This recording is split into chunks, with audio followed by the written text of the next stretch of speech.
Hello, class. I hope you're all doing very well and enjoying your studies. Welcome to the Principles of Management Study Module number 3. This is Business 185.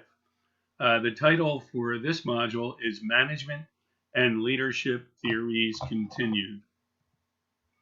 So we will continue at this point with these three main objectives, looking at the evolution of theories, also examining the roles and duties of management and the disciplines of management.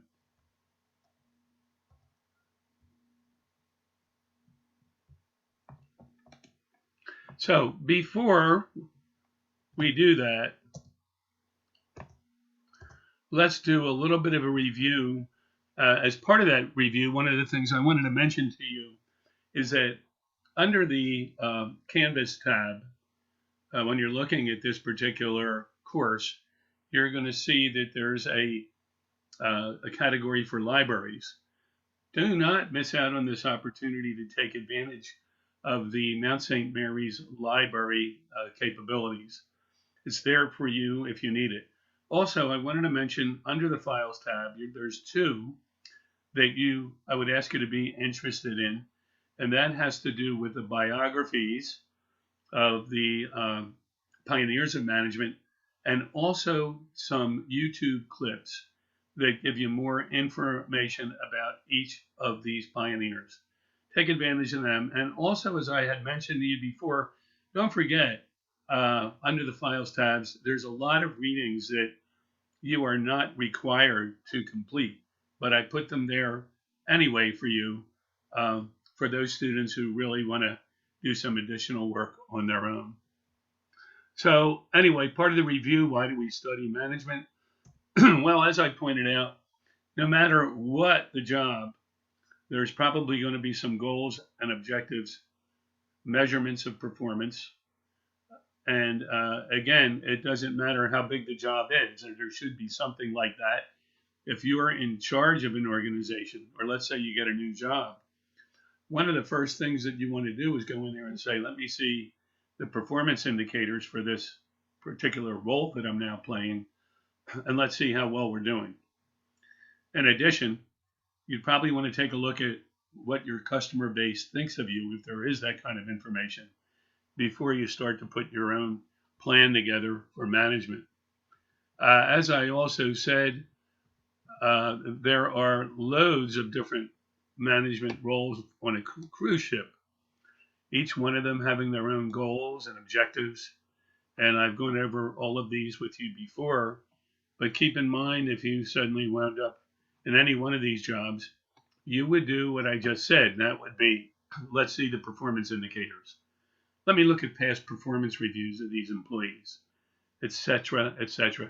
It's a great gift to be given a new assignment as a manager, but in order to make it work, you have to do some due diligence when you get into this sort of a job, for sure. And again, at Honda, where I came from, there were all sorts of disciplines in order to ensure that products came from the factory and made their way through the supply chain to the dealership showrooms.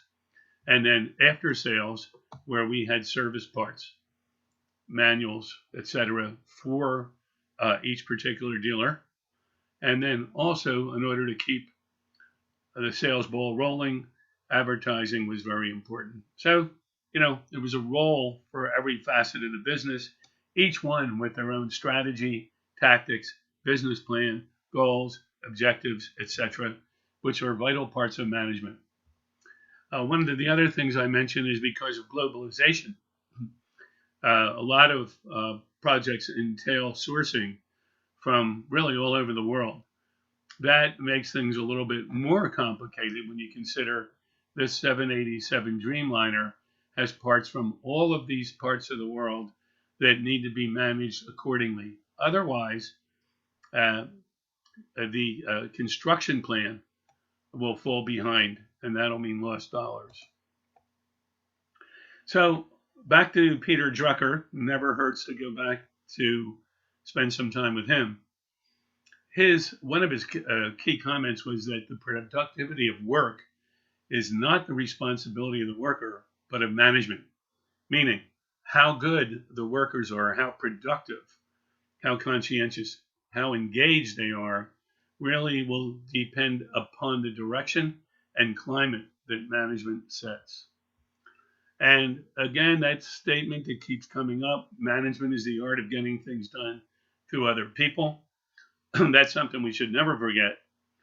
And again, there's a couple kinds of management power. And, consider this as the manager and these are the employees.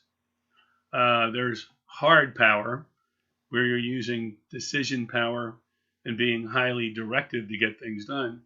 And then there's soft power, where you're working through your employees, developing them, nurturing them, making sure they're clear about their responsibilities, and providing constructive feedback in a way that enables them to improve and get the job done. We talked about leaders who make the best use of resources and opportunities, and I hope you have enjoyed the reflection paper assignments that are part of this course. Being a good manager and a good leader has to do with understanding your expectations of your customers, knowledge of the markets, having a good handle on the technical expertise of the work, also having a diverse workforce, and then recognizing that you have both shareholders and stakeholders that are deeply affected by the profits that you create for the organization. And again, let's just define stakeholders and shareholders. We move down here, this second point, stakeholders may be affected directly or indirectly by the company's activities. That for sure would include employees, suppliers, and anyone that would be affected by the decisions that management and top management make. Shareholders are directly affected by the company's financial performance because they own stock in the company or have a financial interest. Is it possible to be a stakeholder and a shareholder at the same time? The answer is absolutely. So here are some of the characteristics of leaders that make use of diversity and exercise exceptional management practices.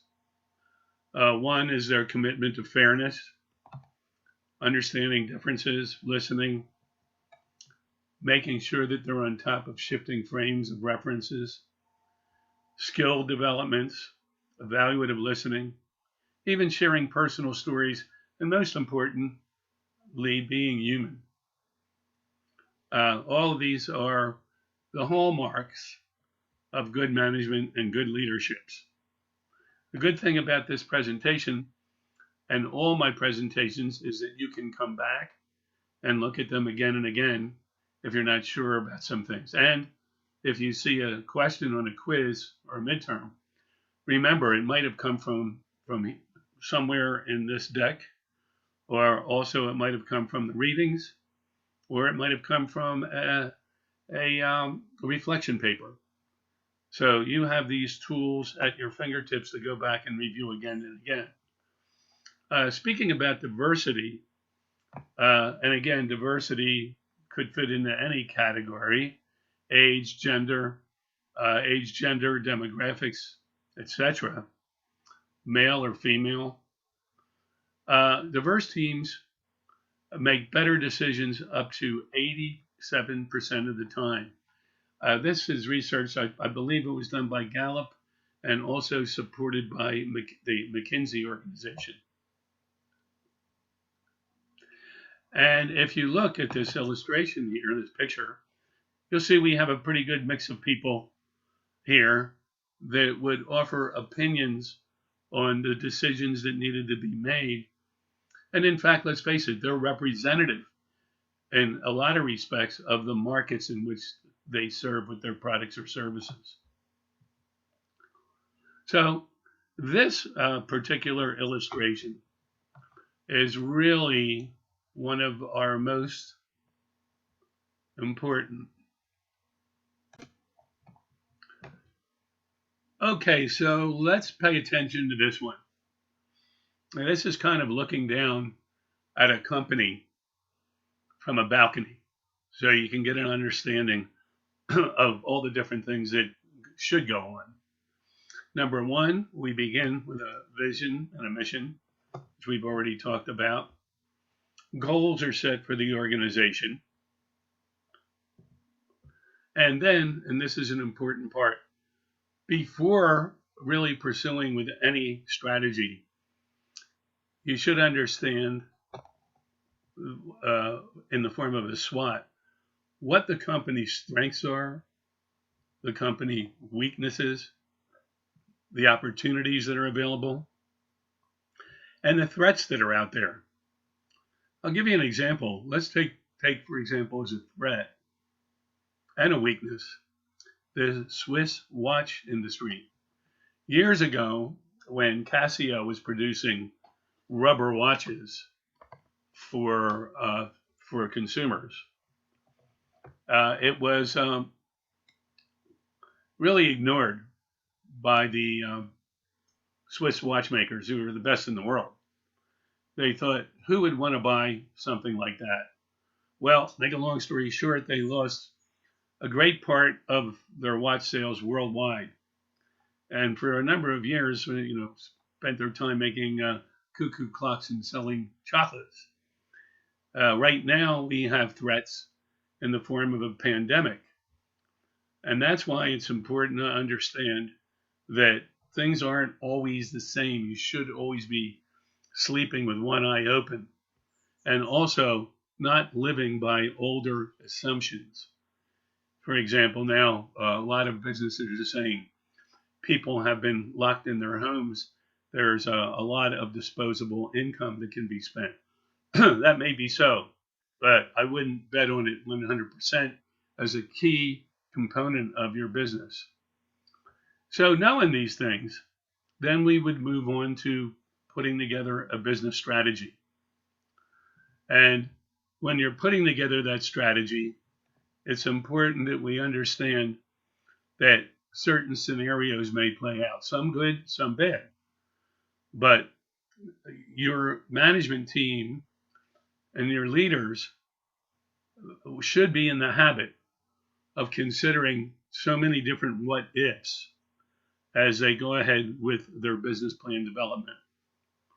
And then they would come up with a strategy, and then a plan, and then the tactics to execute that plan. So these are very important.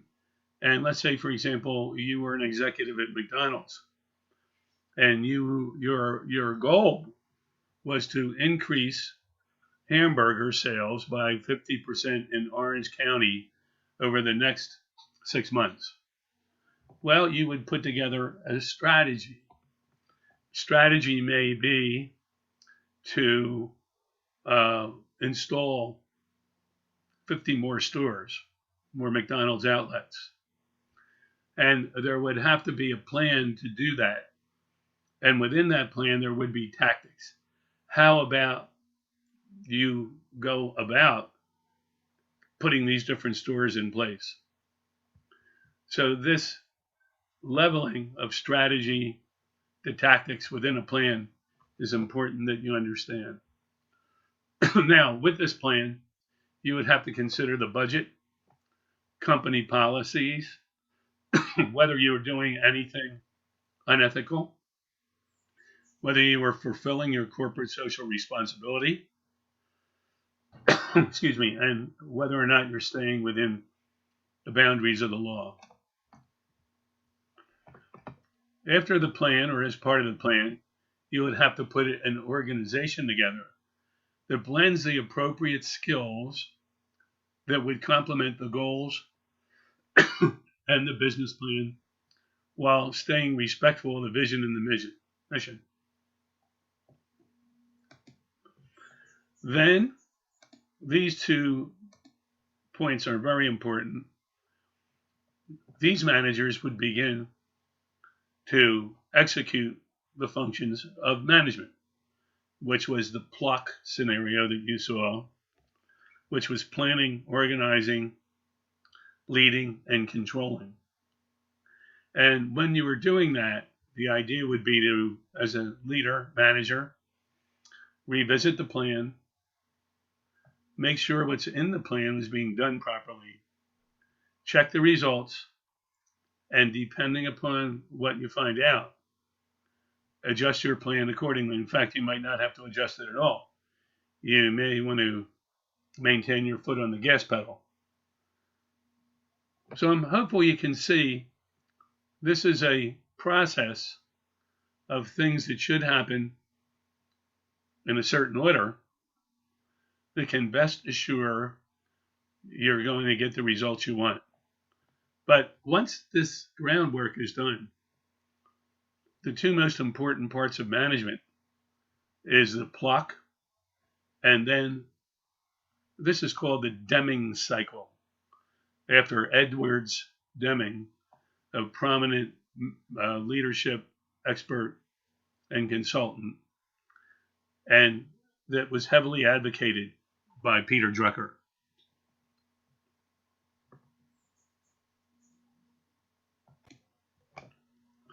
So let's continue onward, and again talking about Drucker, and you'll see how this really reflects what we've been talking about so far. He always asked these 5 questions when he was doing some consulting. Number 1, what is our purpose? Who are our customers? What is our plan? What do our customers value? And what are our results? And you would be surprised, and I guess wonder why he would continue to ask these questions over 5 decades as he consulted with businesses. Because quite often these questions are not answered properly in corporations. Namely this one, the who are our customers? Let me give you an example at Honda, at American Honda, where I worked, right, for so long. You could walk around any of the floors and say, who are our customers? And they would say that our customers are our retail buyers. And that was true to a certain extent. But also, the primary customer, which most people failed to understand at Honda, was the dealer. The dealer was the primary customer. We sold them our cars. And it was our job to provide them with what they needed to do a good job with retail customers so they could flourish and so could we. So very important, and I can understand why Drucker, was always asking these questions, because he always found out that most people didn't have the right answer. So we get along here with mission statements. And again, you provided me with some very good ones. This is the original from Honda Motor Company in 1956. And it basically states the purpose, what the company is, what they do. And although it's not mentioned, it's implied that stakeholders and shareholders will be the beneficiary of whatever business plans come out of this ambitious mission statement. And then here's a few examples of Honda mission statements vision statements. Serving people worldwide, expanding their life's potentials, and then, lead the advancement of mobility and enable people everywhere in the world to improve their daily lives. Let me embellish this a little bit with an example. I was also responsible over my 35 plus years at Honda for the power equipment division. In fact, I was solely responsible for that area of the business for 5 years. Well, I was doing a presentation to President Kawamoto, and he had said to me, I was talking about lawnmowers, and he said to me, Jim-san, you must remember that the purpose of our products is to enrich the lives of people. In this case, with lawnmowers, reduce the amount of effort and time required to cut grass so that it's beautiful when the job is done. Pretty interesting, and it kind of opened my eyes when he told me that. And then later on, I was in automobile division, and I was responsible for spearheading a recall. And we were, going over the pros and cons and what the cost would be and how to go about it. And Mr. Amamiya, who at that time was the president, said to me, "Hey, Jim-san, you must remember, customers' lives must not be more complicated because of Honda. You should make this recall convenient, trouble-free, and easy for them." So these philosophies existed within the hierarchy of our company. And to the point where one of the most recent vision statements alludes to Honda being a company that will strive to be a company that society wants to exist. Now, here's an example of the vision and mission of the company where I was which was a not-for-profit, by the way.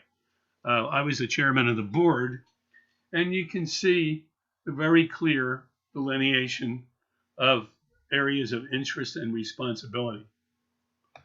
As you read these, you can see this is forward thinking, and this is a statement of the things that we do. In fact, I helped with the board craft, or actually led the creation of these statements. Okay, so now we're going to talk a little bit about leaders. I don't know what comes to your mind when you're thinking of a leader, but historically, some of the biggest names in history were Napoleon, Winston Churchill, Martin Luther King, Abraham Lincoln, Alexander the Great, and Mahatma Gandhi, sometimes known as Mohandas Gandhi, which meant great soul. Sorry. Okay, so we'll talk a little bit about leadership theories.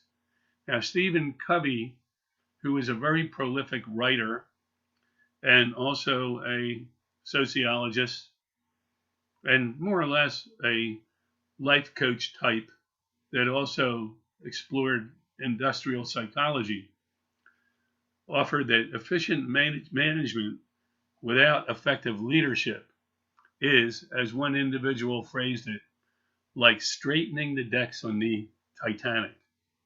Enough said. So, can effective leadership be predicted? Well, lots of schools of thought in the last 100 years. But at least in the last 50 years, here are some of the thoughts of great leaders. Of course, Dwight Eisenhower was the president of the United States and also the commander-in-chief of the Allied forces during World War II. And you can see that he focuses on getting along with people and a sense of humor. Mohandas Gandhi basically said that leadership at one time was being forceful, but it really means today getting along with people. Jack Welch, more or less an industry tough guy, was the CEO of many companies, but primarily in the last couple decades, General Electric. Basically focused on the fact that business leaders need to create a vision, where they're going, what they want to be, and then passionately support it, and also set good example along the way. Lee Iacocca was the CEO of Chrysler Corporation. He took it over, leaving Ford when Chrysler was bankrupt, and within 1 year turned a profit. Leadership is nothing more than motivating other people. Hal Geneen, another giant CEO, was the CEO for many, many years of ITT. And basically, his thought was leadership is practiced not so much in words as in attitude and actions.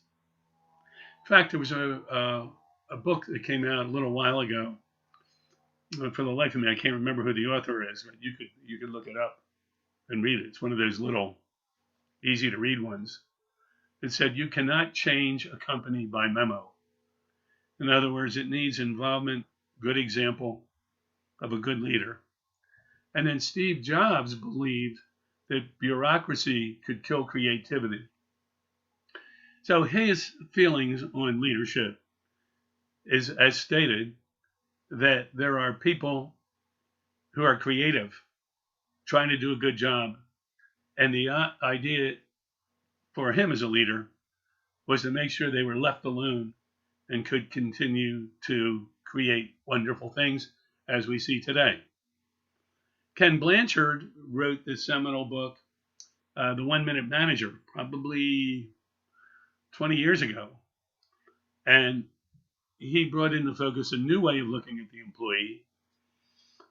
In the past, the leader was a boss. Today's leaders must be partners with their people. They no longer can lead solely based on positional power.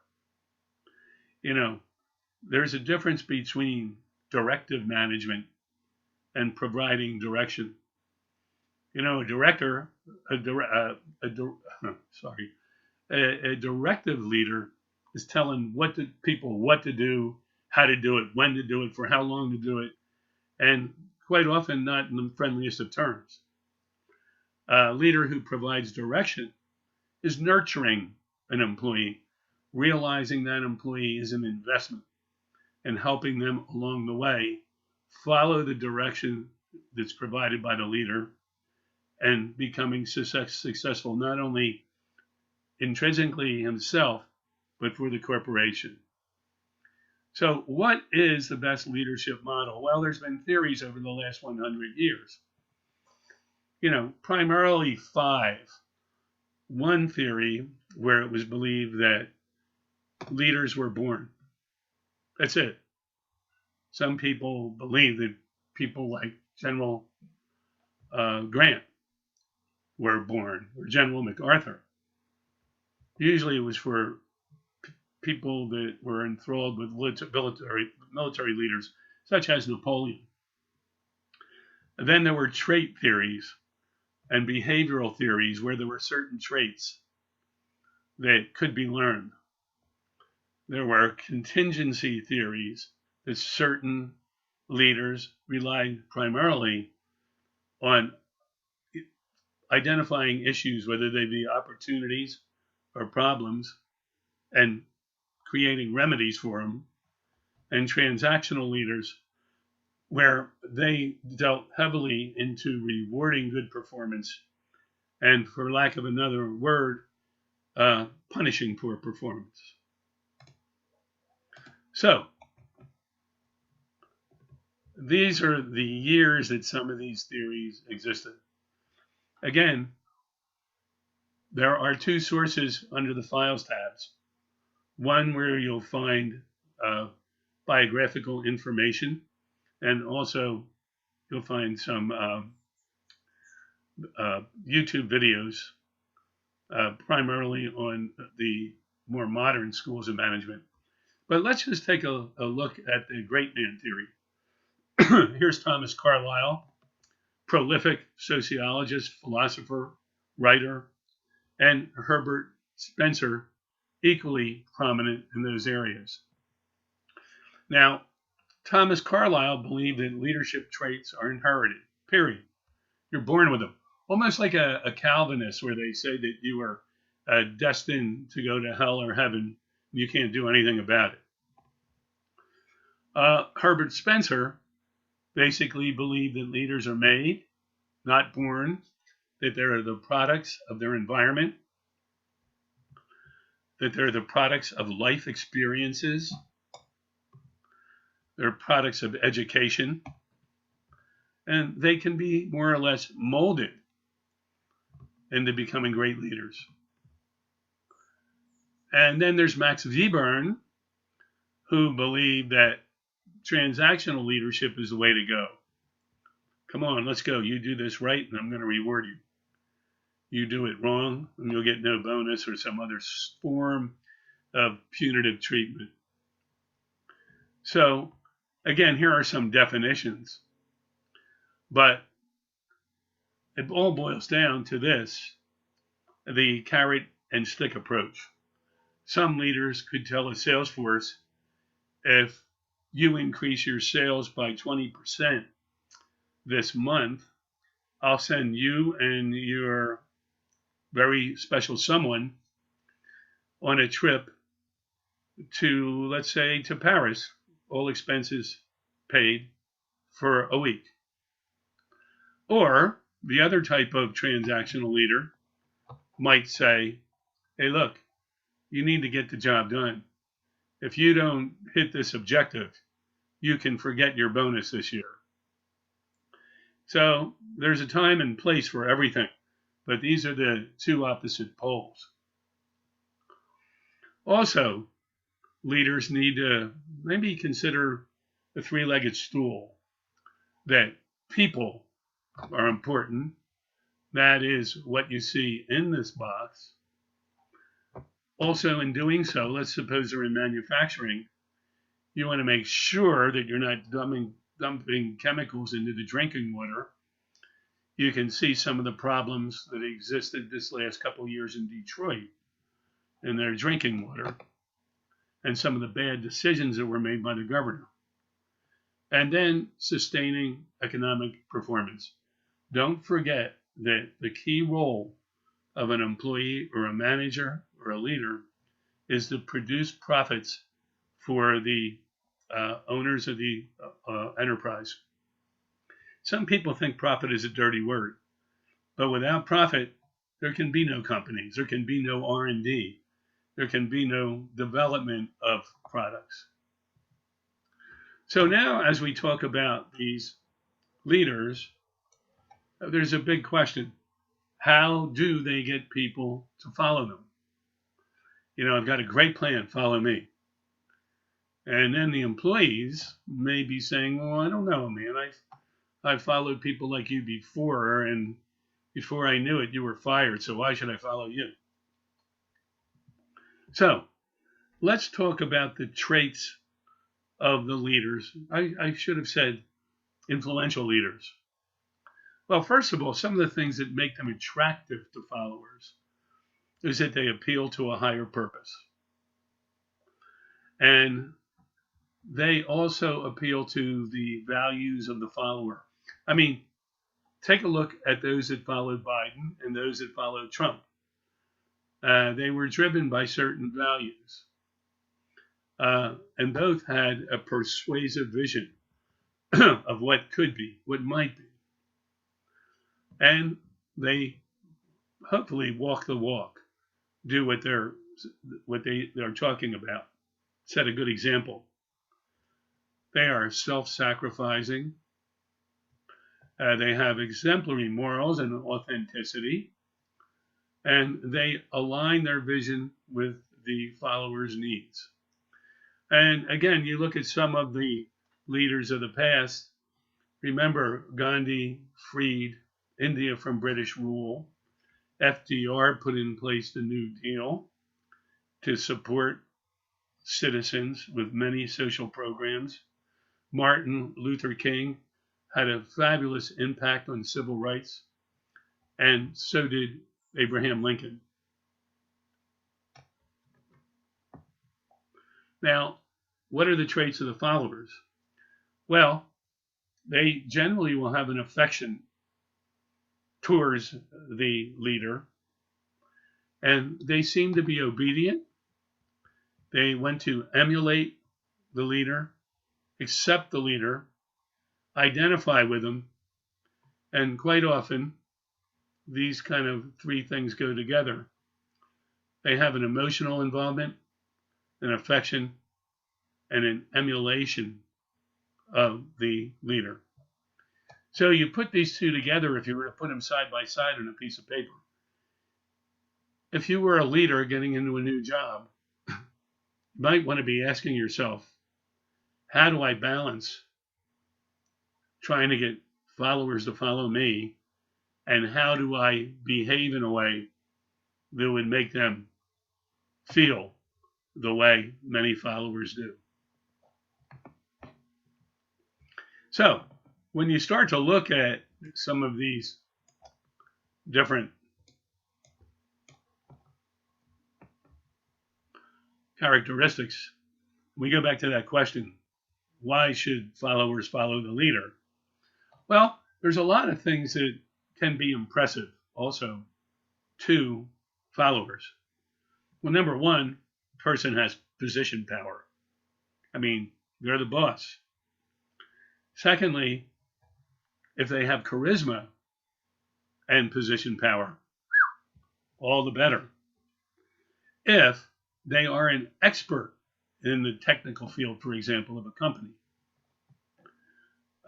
Look at a guy like Steve Jobs. If they're legitimate and they provide rewards, all the better. On the other hand, if they have power and they're coercive, well, it's probably a good incentive to not get on the wrong side of these folks. So leaders can derive their power from position, personality, really know what they're doing, the real deal. They reward their followers, and in some cases, you better follow them or you might wind up on the wrong end of a transactional leader where you're being punished for poor performance. So, to my way of thinking, you know, if you're a leader, certainly you have to act as a manager as well. And if you're a manager, there are certain aspects of leadership that you're going to need to employ, even if you're a supervisor or a manager. Those characteristics and attributes that are admirable to a workforce.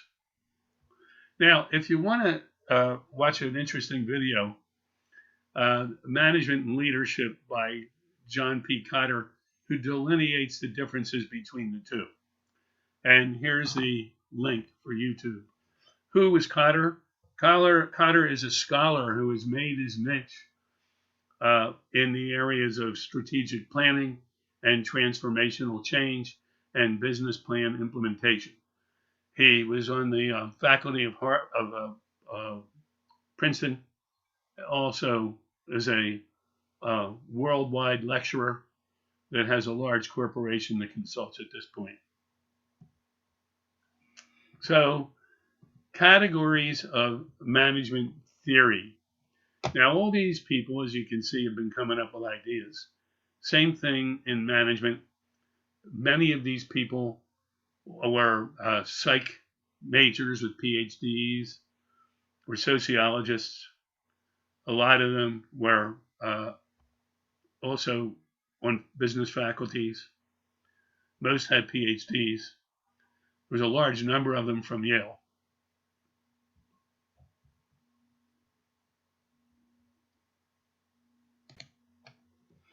So there's basically 4 schools of thought. And you can see here going left to right, down. Classical scientific, modern scientific, classical administrative, and behavioral management. And there have been some real leaders in these areas that we're going to talk about. But again, no matter which way these leaders, these experts, scholars leaned, basically a lot of it had boiled down to 3 ways of doing things. One is a task-oriented manager. In the most extreme cases, these folks bark orders, scare people, tell them what to do, and that's about it. Don't care about their opinion. There are people-oriented, where leaders and managers realize that people are a wonderful asset that need to be developed for the betterment of the organization, and work gets done through them in a constructive way, and that many of their work experiences go into an experience and database that makes them stronger and stronger. And then there are the wise ones that can properly integrate task orientation with people orientation for the betterment of the organization and the employees. I think I mentioned before, there's such a thing as providing direction or being directive. So let's go with the classic scientific school. So the first one we have here is Henry Gantt. Henry basically was responsible for the Gantt chart. And this basically outlines work and it's put into a time frame to make sure that things happen when they're supposed to happen.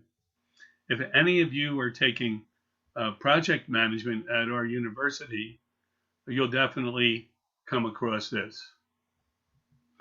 And, here's an oversimplified example of the order of things for eventually eating a meal for breakfast and the things that need to happen along the way. From the most fundamental to filling a kettle with water to make tea, to toasting at the same time bread, and then cracking eggs, making the meal, and eating it. And again, if you wanted to, you could put these on a time continuum. Now, here's a good example where the Gantt chart really would have excelled. This has to do with the construction of the Empire State Building. And you can take a look at this YouTube clip to get a good idea of what really went on there.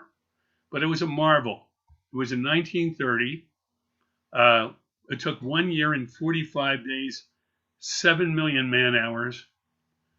Unbelievably, it increased its height 4.5 stories per week. And it was under budget, under a budget of over $40 million. I'll give you the exact numbers in a minute. But this building kind of increased its height on a weekly basis. In order to do this, they had 3,000 workers. There were 7 million man hours involved. The construction took 1 year, 45 days.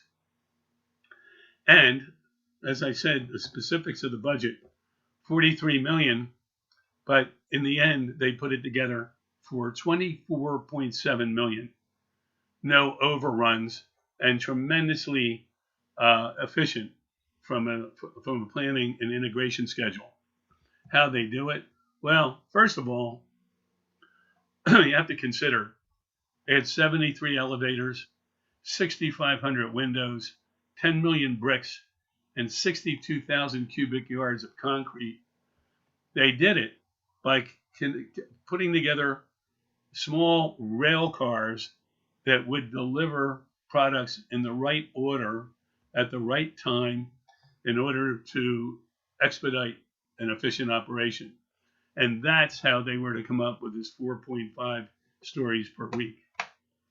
It's an unbelievable story, and it couldn't have been done without project planning of the sort that Henry Gantt basically advocated. So again, in a nutshell, each stage of the work was scheduled. Each stage was monitored for completion. Critical paths, those things that had to happen, otherwise it was a showstopper, had to be managed. And dependencies needed to be identified and followed.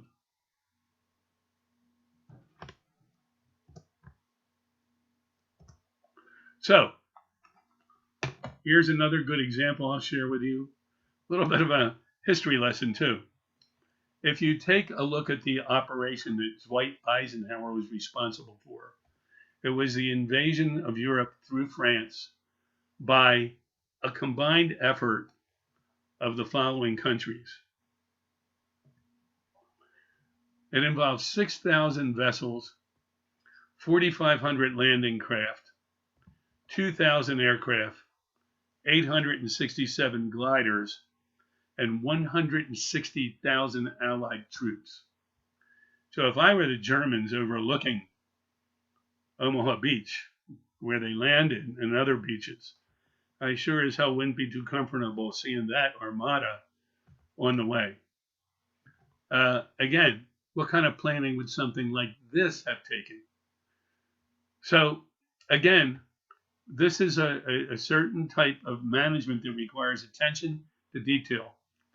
And one of the key pioneers of scientific management was Frederick Winslow Taylor. Again, his bio you'll find under the Files tab. But he is what they call the father of scientific management. He was a big believer in efficiency by the careful analysis of tasks. He wanted to identify precise, measurable procedures. And there's a word here you might want to write down. It's called cycle time. If you were at a sneaker manufacturing plant in Vietnam for Nike, from the moment that rubber comes in, canvas and what else, to the point the final sneaker comes out, counting all the steps in between, that would be cycle time.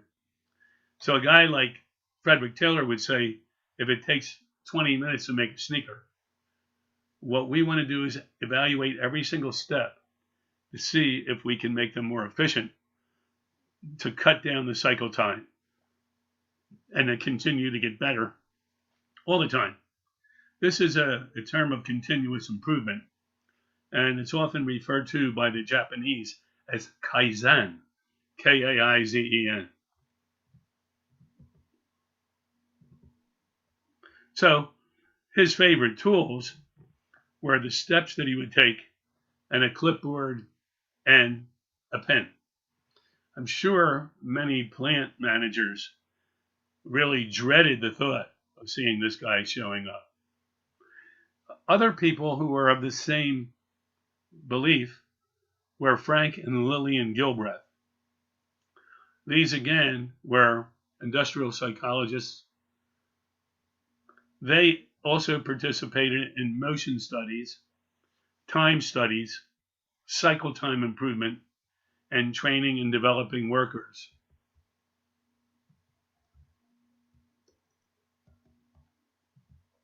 So, very interesting. Her husband was interested in cycle time and production efficiency.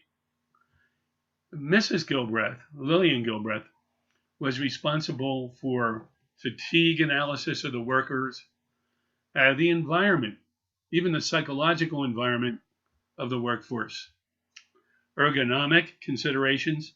In other words, when they're doing their work, should they be bent over? Should they be standing up? I mean, this chair I'm sitting in is an ergonomic chair that's supposed to make an old guy like me not damage joints worse than they are. It's designed to reduce fatigue when you're working by the positioning of the body in a friendly way. And then Mrs. Gilbreth was also responsible and interested in examining the cooperation between the workers and the workforce and management.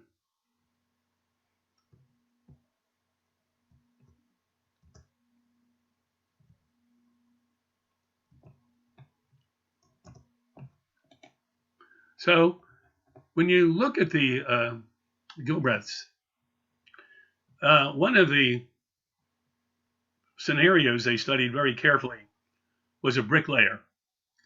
And you can see this clock here. They had the brick, they had the mortar, they had the shovels, and all the tools that you would use in bricklaying to measure every single step of the way. And they would look at each step and say, well, wait a minute. If we move this wheelbarrow over here and we designed a different tool for this or that, we could improve the efficiency. And over here, you have what Frederick Taylor would be advocating, and that is the examination of certain steps in certain operations measured in a certain way to determine whether it was the most efficient. Now remember, if you were running a factory and your output was X number a day, if you could increase that by 20% by these little individual steps, you would reduce costs and improve efficiency and probably increase production. And remember, in a factory, when you're selling parts, the more that you make, your individual cost per part goes down. So Taylor had a good thing in mind. Again, in his case, there's your YouTube slot. I know that Ray Kroc, the founder of McDonald's, probably was adhering to the perspectives and thought processes of Frederick Taylor. Because if you look at a McDonald's, all these processes happen in a certain way all the time with equipment and people. The equipment never gets tired, and each particular process has been evaluated very carefully to reduce the overall cycle time of producing hamburgers. You know, if for my project in Orange County to increase hamburger production, Taylor's methods would be very beneficial. And as we all know, McDonald's has become a giant all over the world. And here's another YouTube to look at. And Taylor's processes really would have been applied to other things. For example, I was in charge of parts distribution in Honda, and I was also in charge of warehouses. And you got to remember, I didn't do all these things at one time. It's over a course of 35 plus years. But in this capacity, we studied the efficiency of people either putting away inventory or picking inventory for shipment to customers. And we followed the rule that there's a strike zone, and the faster moving parts, the most frequent ordered parts, should be in a place where it's easy for the picker to access without bending over or reaching or do anything that might prove to be tiresome, mentally fatiguing, or injurious to their health. Kind of modeled after the strike zone in baseball. And in a warehouse, if this is a loading dock, all the fast moving items would be close to the dock so they could be easily put away. And then those that are still fast but a little bit slower, a little bit further back. And the slow movers usually would be furthest back in the warehouse. This would enable people not have to be walking from here to here and back to here and here, but to be going to those places where parts were stored for the most frequent amount of orders. And then, of course, we have, let's face it, we get our clothes at the dry cleaners. And here, people would normally have to walk further back to get the clothing. But the truth of the matter is, in this case, the clothing comes to them. So very efficient, doesn't take up a lot of space, and reduces wear and tear on the employee if they would have gone to get them. And then also we have auto mechanics nowadays that are using devices that clip to their head, which access service manual procedures so that they don't have to go back and forth and walk to get the service manual from the service manager to bring it back to where they're doing their work, looking for a page that somebody else might have torn out and kept in their toolbox. So there's a lot of ways to have efficiency. Now we'll move on to the classic administrative tool.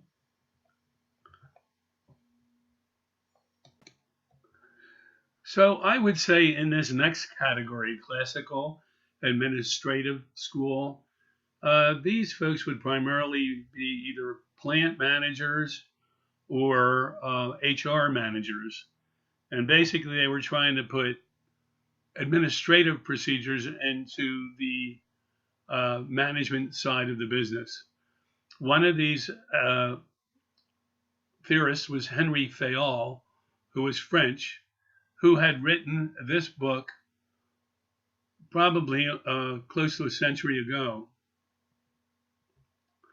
He believed in division of work. And if you look into a factory and Mr. A works in injection molding and he builds a dashboard for a car, that moves down the assembly line to the next person that installs the dashboard, so on and so forth. He believed that the most efficiency could be done that way. He believed that management should have authority, and with that authority, the responsibility that goes with it. He believes that management should have discipline and a unity of command. In other words, basically in charge of people where they are all seeing things the same way, following the right direction.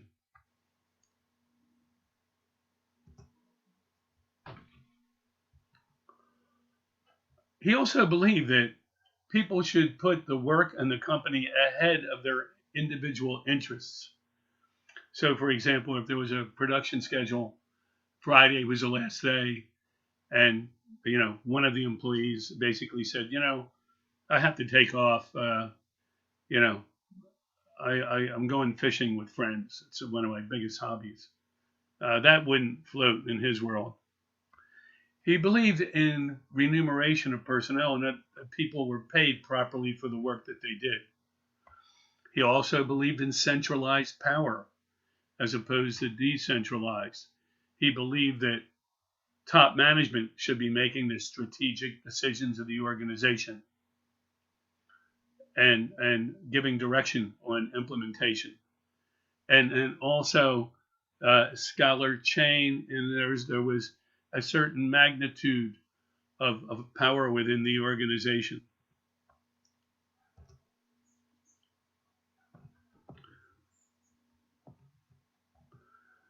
He believed in order, equity, people have an interest in the business, stability of personnel, initiative, and a French term, esprit de corps, which means people all coming together towards the same most important things. For example, if you were a Marine, Semper Fidelis, which is basically their calling chant for what it meant to be a Marine.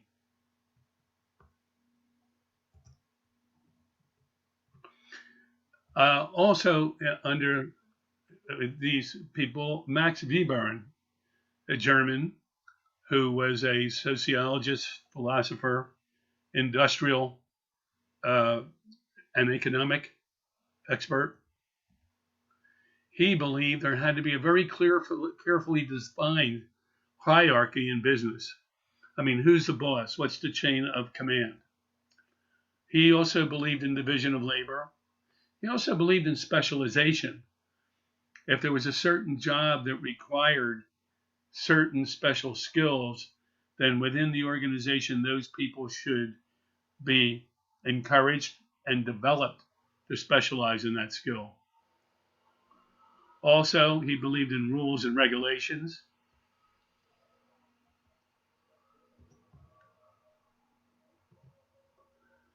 And again, he believed in impersonal reporting relationships.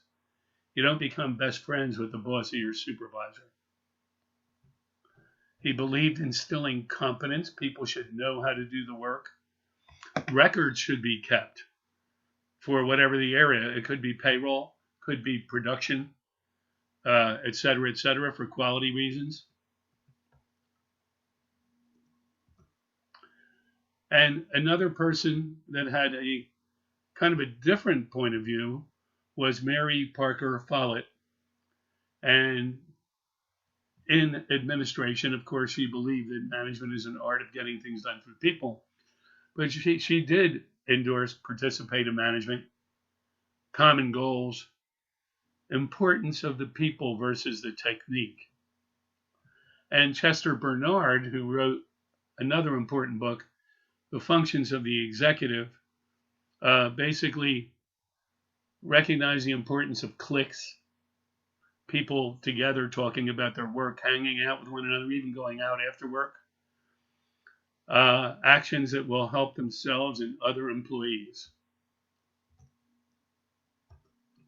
So, actually, I think it would be very interesting if you are starting to think about a research paper. Wouldn't it be interesting to find out what commonality existed between certain experts in these fields? Because you can see some overlap. In any event, it all goes back to the importance of people, relationships, rules, regulations, efficiency. I mean, if I were you, I would try to figure out what is the essence of all these different management schools. What are they trying to do? Because if you try and memorize all of them, it's just too much. But if you identify the basic concepts that exist as a result of all of their theories, then you're in pay dirt. Now, in this school, we have here behavioral management. We're talking about the likes of Abraham Maslow and a couple of others that wrote actually a very influential book called The Theory of Human Motivation. And look, before we go through these, one of the most important things to remember is if you don't have any money and you don't have any food to eat and you have on a small, very thin coat and it's 10 degrees outside and the people in your neighborhood beat you up because they think you're a loser, are you going to be thinking about becoming the next president of the United States? So in his research, this is Maslow, he looked at the physiological influences on what motivates people, the safety or the perspective of safety and how it influences the thinking and motivation of people. He pointed out that you have to have these things. You need to be safe, have a roof over your head, have food in your stomach, and no threat about the basics of survival. And then people need social acceptances and esteem. They need to have friends that they communicate with in a social life, and they need to feel good of themselves. And that's before they get to a step where they can start to think about greater things for themselves. So this area up here he referred to meta-motivational, and then the 4D needs. These are basic driving needs. Now, a person who resembled his Maslow's concepts pretty closely, I believe, was a fellow by the name of Frederick Herzberg. He wrote a book called The Motivation to Work. And he divided the influencers into hygiene factors that he called extrinsic and motivators that he called intrinsic. And he believed the intrinsic factors contributed to positive satisfaction and motivation, while these extrinsic factors contributed to dissatisfaction and demotivation. I guess in today's terms, disengaged, engaged, variably engaged in the middle. So Herzberg called this the two-factor theory. And he looked at the basics, the extrinsic, as pay and benefits. If you don't have any benefits, you don't get paid, you're not motivated. How you're treated. If you're treated terribly and administratively the company basically doesn't handle things properly, not good. If your relationship with coworkers is poor, again, not good. And if your supervision is poor, not good.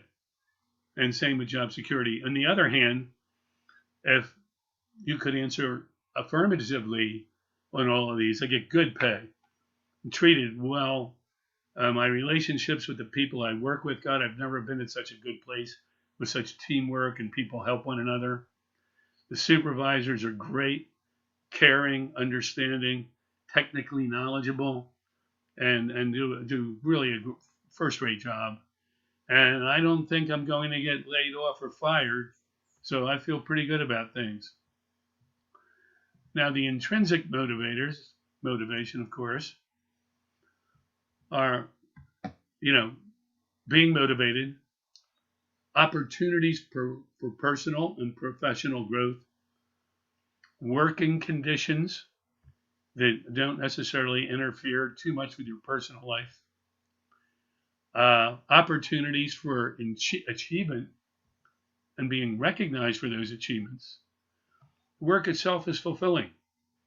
I enjoy doing what I do, and I feel responsible. In fact, I've been given more responsibility over the last 2 years with this company. So, kind of, Herzberg divided these motivators into two categories. One, the hygiene factors, as he called them. And the other one is the motivational factors. And he believes when these are in place, there's a general sense of satisfaction and a prevention of dissatisfaction. In other words, you got to do these things. Otherwise,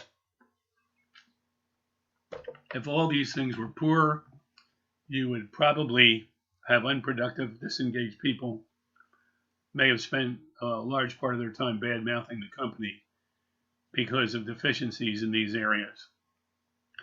On the other hand, if you had these plus these, got yourself some highly motivated people, and the combination of the two are really the way to go, which should result in super engagement. So sometimes employees resist leadership, and sometimes it's because personal loss of control, threat to their values, loss of pay, and job security. And here are some areas why people might resist change. And that's something you're going to have to deal with as a leadership, which I'll be talking about. Now, we're going to talk a little bit about pioneers of management here, a different school next time around. And one of these was a guy by the name of Douglas McGregor. He was another expert. He taught at the Harvard School of Management. And he basically, his specialty was the organizational climate. I'm sure many of you have heard of theory X or Y. He was the person that coined this phrase, and I'll tell more about it in our next module. Anyway, I appreciate you sticking with me on this long presentation, but I hope you found it beneficial. And I do hope, these lectures in conjunction with your textbook readings, with your reflection paper assignments, with your discussions, and your quizzes, all stimulate your thinking to the extent that you're really starting, if you don't have it already, a very, very good understanding of what it takes to be a good leader and manager. So we're going to talk more in module number 4 about, again, leadership and management styles over the decades.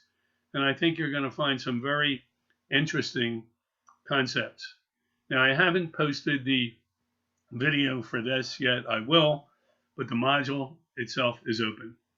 So kind regards to all of you. Thanks for being in my class. I consider it a privilege to be teaching you, and I'm hopeful that what you're learning will benefit you in your careers and in life. Okay,